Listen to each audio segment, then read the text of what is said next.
ආයිබෝවන් අද අපි බලමු කොහොමද සරමක් මුට්ටු කරගන්නේ කියලා. හැමෝම අමාරුයි කියලා හිතනවා. ඒත් නෑ හරිම සරලව සරමක් මුට්ටු කරගන්න හැටි මම කියලා දෙන්නම්.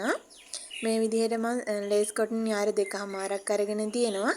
හොඳ පිට ඇතුළට හිටින්න මේ විදිහට දෙකට නමලා එක පොටක් අඟල් භාගයක් එළියට හිටින්න නමා ගන්න. ඊට පස්සේ අපි එළියට හිටින්න නමපු අඟල් භාගය ඇතුළට මේ විදිහට නමලා මුට්ටු කරගෙන යන්න ඕනේ.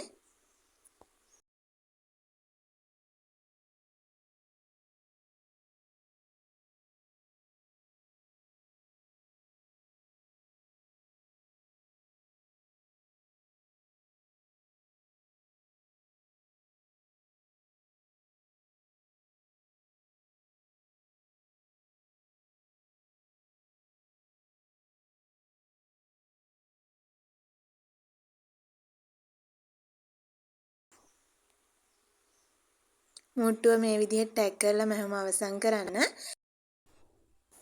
ඊට පස්සේ අපි මුට්ටු කරගත්ත සරම මේ විදිහට හොඳ පිටට හරව ගන්න.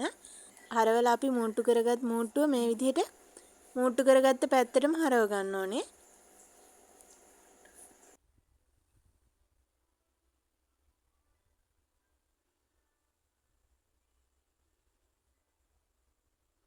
එහෙම හරවගෙන මේ විදිහට අවුට්ලයින් එකක් ගහගෙන යන්න.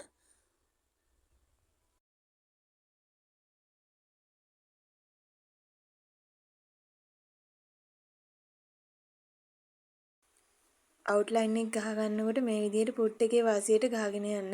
එතකොට අපිට ලස්සනට සරම නිමාව බලන්න පුළුවන්.